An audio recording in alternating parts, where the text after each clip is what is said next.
So in this video lecture, we'll be starting with the topic of finding moment about any axis. Now the idea I had already given how to find moment about any axis. It is the moment vector and we take a dot product of moment vector with the unit vector along the axis that we need to find, right? So let's say that n cap is the unit vector along the axis that we need to find the moment. Okay. Now till this point what we had done was we used to find moment about x, y and z axis. For example, till now what we had seen is, let us say that this is a beam on which we have a force. Let us say it is 10 newtons, which is and I ask you to find a moment about a point which is at 3 meters. Okay, so you would say that 10 into 3 is 30 Newton meter, and since it's clockwise it has to be negative. Okay, that sign I am not writing because I am showing the direction. Now let us say that if I ask you about which axis is this moment, correct? So what we can say is, let us say that this is x-axis about the length in the direction of the length of the beam. Let us say that this is x-axis, this would be y-axis then, and about which axis is the rotation taking place? It is taking place about z-axis. Okay, now this is a point A. Let us say you have found the moment at point A. I can express my moment at any point in a vector format.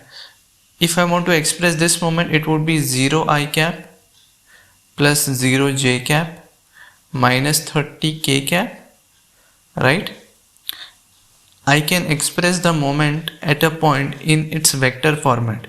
But when I ask you to express the moment about an axis, then what you will do, you will take dot product with k cap, and what you will be getting is not a vector form, but you will be getting a value which is a scalar form, right? So when we take moment of force about a point, okay, I'll again explain. When we take moment of force about point, we get a vector format. When we take moment about line or axis, we will get a scalar format. Okay, so moment about a point would be or could be expressed in vector format. Moment about a line or axis is generally a value which is a scalar format, and it is actually not exactly scalar. Just because you are getting this only value, it does not mean it is scalar.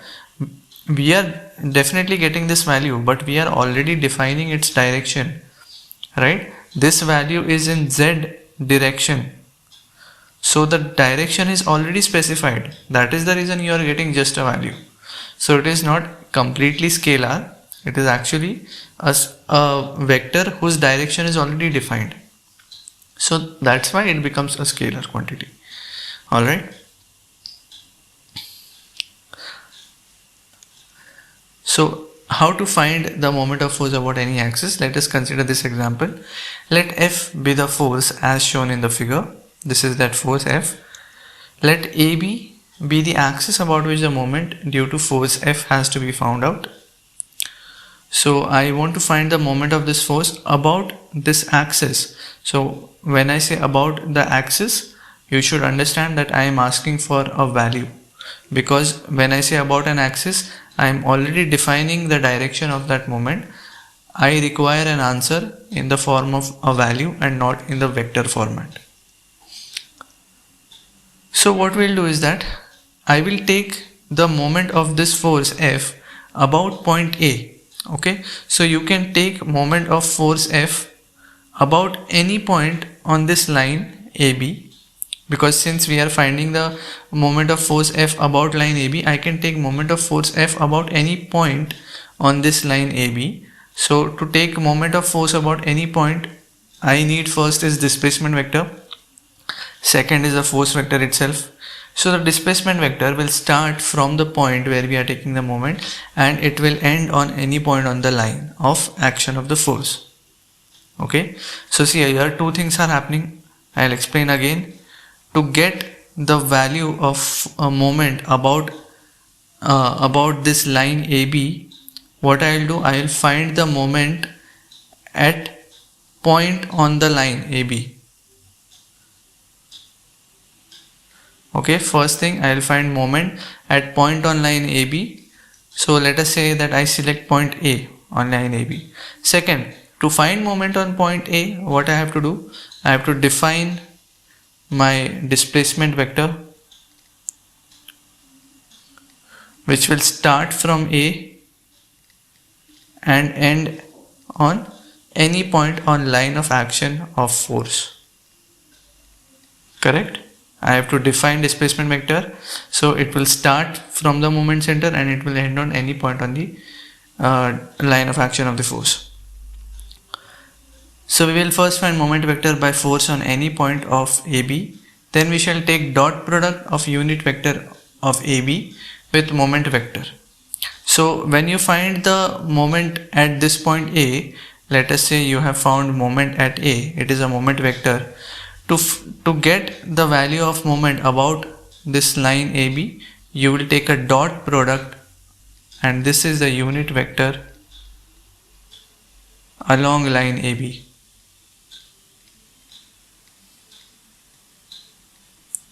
Okay, so to get the value of the moment about line AB, I will first find moment on any point on this line, then I will take dot product of this line AB. So let us first define our force vector.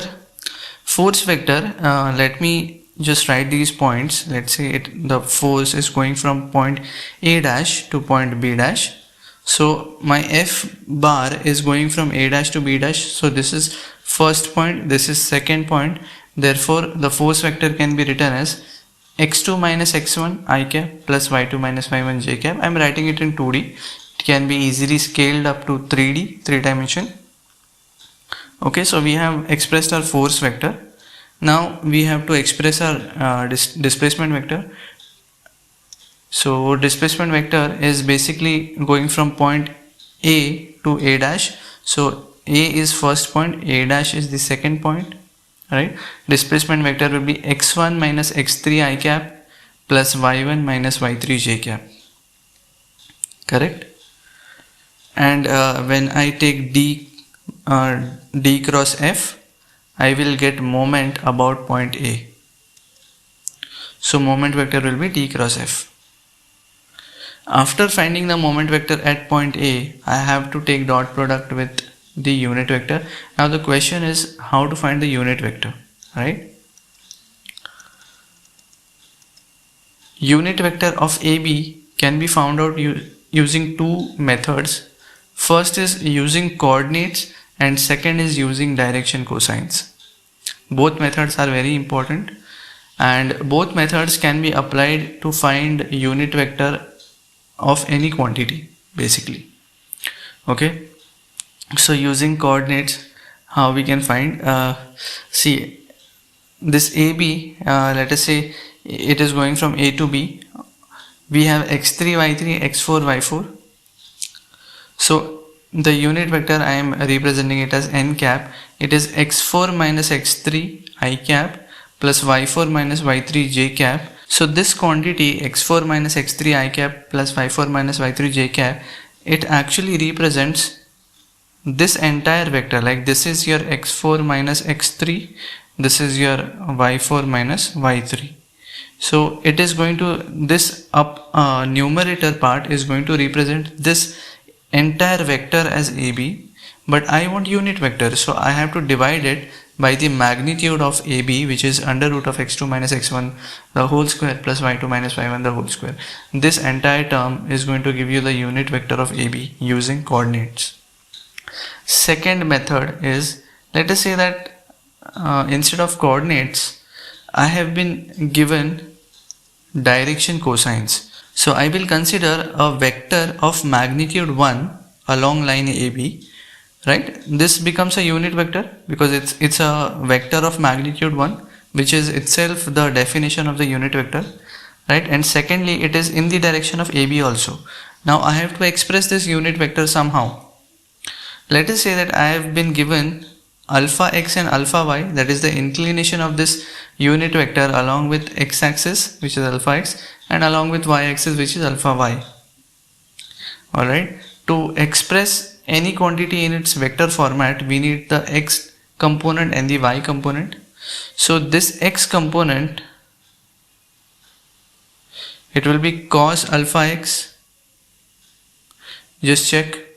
So cos alpha x, cos of alpha x is your horizontal component divided by 1. So horizontal component will be cos alpha x itself. Similarly, this vertical component is nothing but your cos alpha y. Okay, so what will be the unit vector? Unit vector will be cos alpha x I cap plus cos alpha y j cap. Simple. So using direction cosines also we can find a unit vector. See, this formula can be applied even for a force. Let us say that I give you a force which is force, let us say in 3 dimension format, and I give you its alpha x, alpha y, alpha z values, and I ask you to express this force in its vector form. What you can do, you just find the unit vector along this force and multiply it by the magnitude of the force. So the unit vector would be cos alpha x I cap plus cos alpha y j cap plus cos alpha z k cap. This is the unit vector of this force. If I multiply it by the magnitude of the force, I will get the vector force, or I can represent this force in its vector format. So these direction cosines can be used to represent any quantity in its vector format. Yeah, definitely that quantity has to be a vector. Only then we can represent. That is just a common sense. Fine. So this is how we can represent the unit vector along any line, and when we get this unit vector, we just have to take the dot product with the moment. That's it. So we get moment about axis AB. Let us solve a numerical. A rectangular parallel pipe carries 3 forces as shown in figure. Reduce the force system to a resultant force applied at the origin and moment about OB. Now it has not asked moment about origin, but in this question we have been asked to find the moment about this line OB. So when I am finding the moment about a particular line, you understand that I have already defined the direction of that.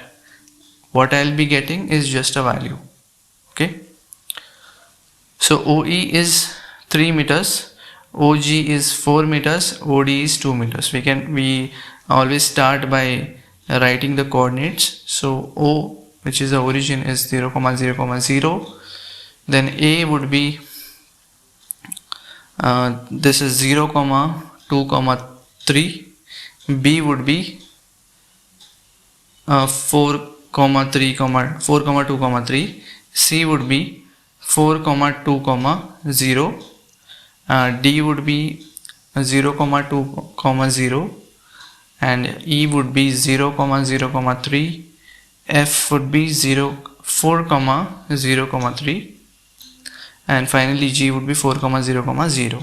So we have expressed all our points in their respective coordinates. Now we are asked to find the resultant force about the origin. So we'll first find the resultant force. So expressing force in its vector form, there are only 3 forces here, and you can see the characteristic of force number 2 and force 3. They are forming a couple, right? This is what actually a couple looks like. So both are going, this is going in the left direction, this is going in the right direction, both are opposite to each other, so they are forming a couple and they have equal magnitudes. It would be interesting to see what this couple contributes in the moment. Okay, so that we'll check when we are finding the moment. Alright, So starting with force F1, which is 60 kilonewton, see, just looking at the force, we can say that it is in the downward y direction. So it is going to be minus 60 J cap. But we'll just follow our normal procedure. Now this force is going from point B to F. So B will be your x1, y1, z1, and F will be x2, y2, z2. So it is 4 minus 4, then 0 minus 2, and 3 minus 3. Under root of 4 minus 4 the whole square plus 0 minus 2 the whole square plus 3 minus 3 the whole square. This multiplied by the magnitude of the force. So see, even here what we are actually doing is we are multiplying the unit vector along that direction into the magnitude of the force. Right. So what we get here is 0 I cap minus 60 j cap plus 0 k cap. We already knew this answer, but it's better that we always follow the procedure. Next is force 2. Even force 2, we already know the answer. It is going to be negative 20 I cap. Force 2 is going from point G to O. So G is 4, 0, 0 and O is 0, 0, 0. This is your first point, this is your second point. So it would be 0 minus 4 I cap plus 0 minus 0 j cap plus 0 minus 0 k cap. The answer of this would be minus 20 I cap plus 0 j cap plus 0 k cap. Again, this was easy. Third force is also quite predictable. It is going in the right direction. So it is going to be plus 20 I cap 0 j cap plus 0 k cap. So it is going from D to C. D is your first point, C is your second point. Therefore it is 4 minus 0 I cap plus 2 minus 2 j cap plus 0 minus 0 k cap under root of 4 square plus 0 square plus 0 square. You will get 20 I cap plus 0 j cap plus 0 k cap. So we have expressed all our forces in their vector formats. What I'll be doing is, now to get the resultant, we just have to add all them up and see. We understand that a couple force cannot give a resultant, right? Or a couple force cannot have translation in any direction. So these two are forming the couple F2 and F3. So they are purely rotational, they cannot have any effect in the resultant. So we'll see that here F2 and F3, you can see it is minus 20 plus 20. So this and this totally gets cancelled out. So the resultant is purely your force F1, right? So when we add them up, we are just going to get your force F1 again. This is your resultant. The same thing we can show it at origin. So your resultant is in magnitude. If I want to find, it is 60. So it is under root of fx square, fy square, fz square. It comes out to be 60 kilonewton. And the direction cosines also we can find. The direction cosines would be fx, we know it is 0, fy is minus 60, fz is 0. So what we'll be getting is 90 degrees for alpha x, 90 degrees for alpha z, and 180 degrees for alpha y. If you calculate it, you will understand. Alpha x is 90, alpha y is 180 degrees, and alpha z would be 90 degrees. So what it means is, see, the resultant would be like this, 60 here.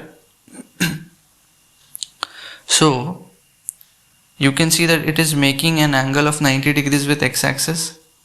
It is making an angle of 90 degrees with the z-axis, and it is making an angle of 180 degrees with the y-axis, right? So this is how we find the direction cosines. After finding the direction cosines, now we come to the moment part, expressing moment in vector forms. So we have these three forces which will be contributing to the moment. Now I want to find moment about OB. OB is the line about which I want to find. So what I told you, first find the moment on any point on this line. So why not select the origin? Origin is the most easiest point to work with. It has 0, 0, 0 coordinate. So I will select this point O and I will find all my moments about point O, and then I will take the dot product of unit vector of OB with that moment. So M1 vector is displacement for this F1. Displacement vector for F1 would be, we can take OB, and DOB can be the displacement vector, right? So DOB is O is the first point, B is the second point. So it is 4, 4 I cap, 2 j cap, 3 k cap is DOB, and F1 is minus 60 j cap.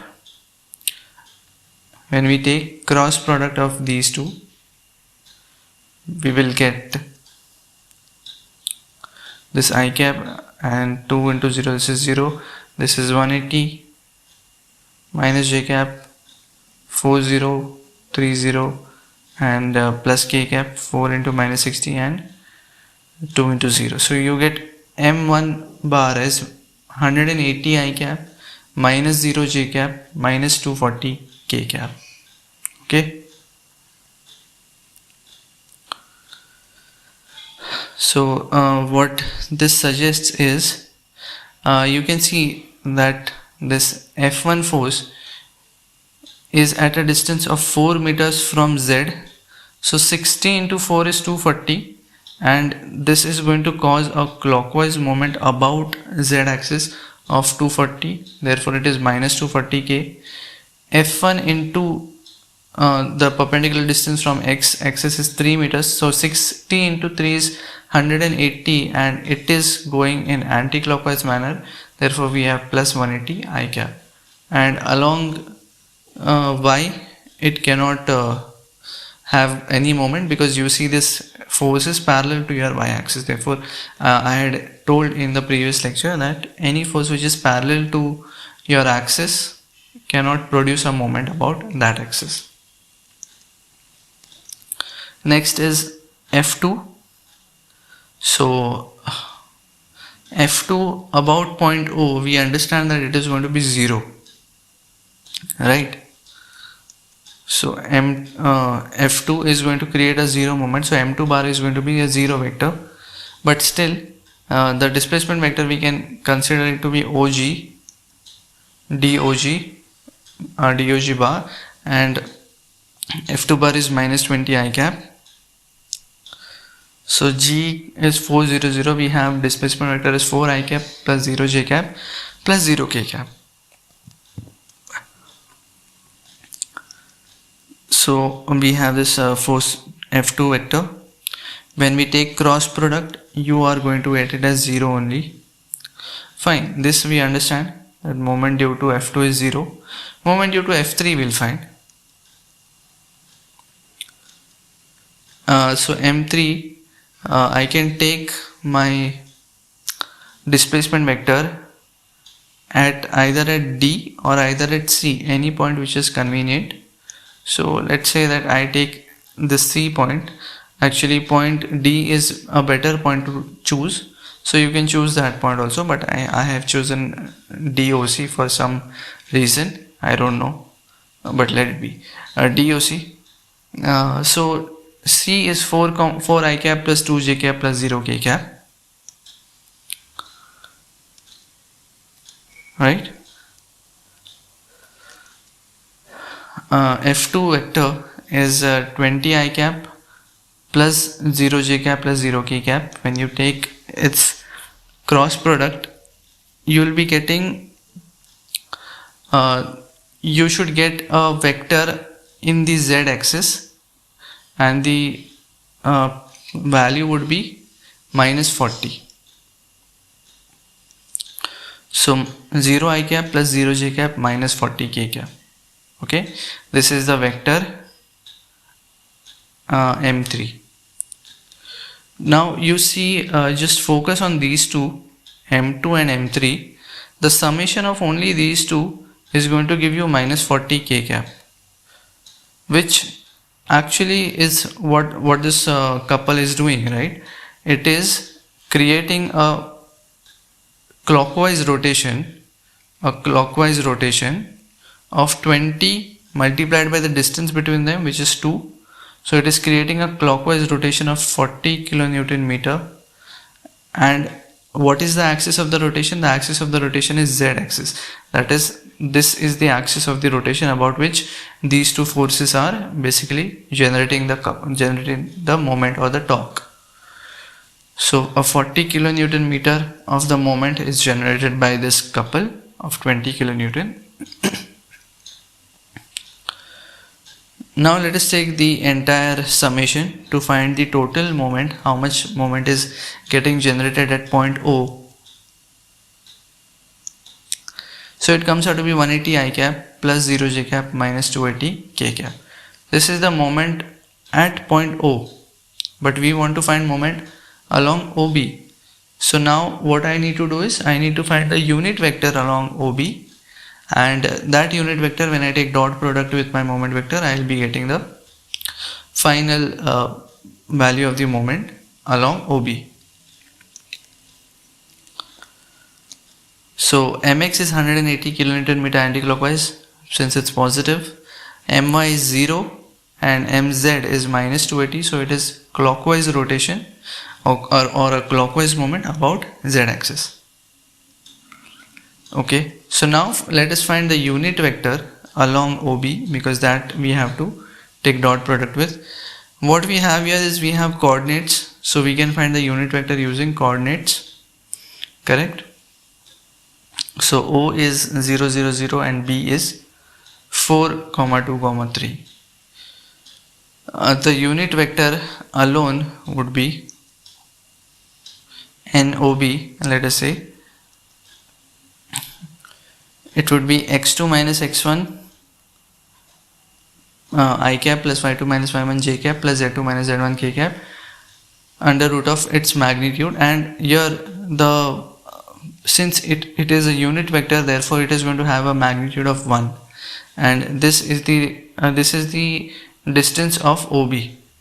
Whatever we have written underneath, the denominator is the distance of OB, and we are multiplying with 1 magnitude. So 4 minus 0 I cap plus 2 minus 0 j cap plus 3 minus 0 k cap under root of 4 square plus 2 square plus 3 square into 1. You will get this as 0.7428 I cap plus 0.3714 j cap plus 0.5571 k cap. After getting this unit vector, what else can be achieved from this? This is your cos alpha x, this is cos alpha y, and this is cos alpha z.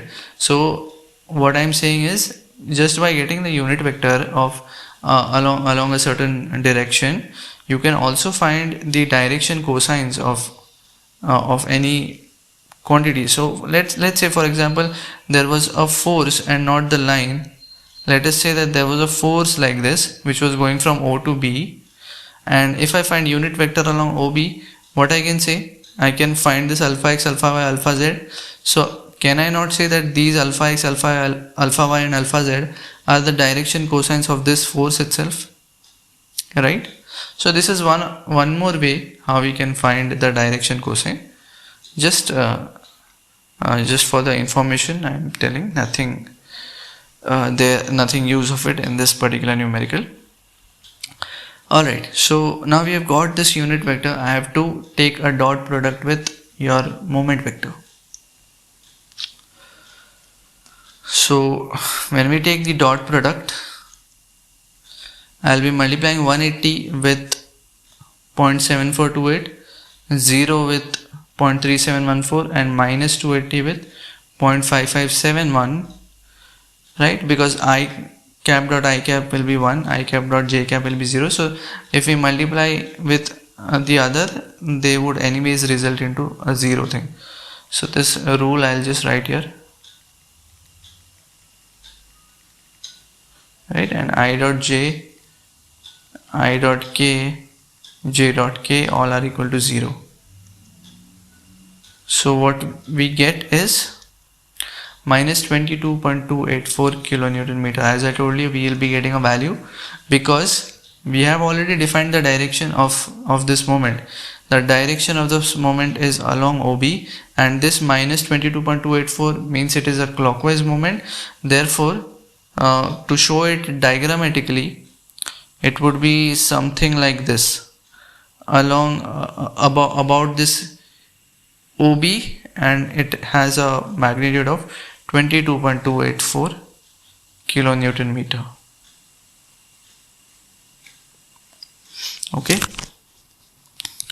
so this can be used in a lot of places in mechanical, like for example, if you want to find the moment or due to moment about any shaft in a mechanical system, like you are getting moment about a certain point, but I don't want moment about a point. I want to know that what is the moment that is getting generated along a certain shaft or along a certain axis of rotation. Then this particular method can be used to find the moment about that line. So I hope this is clear, and this was it for this lecture. Till then, take care. Thank you.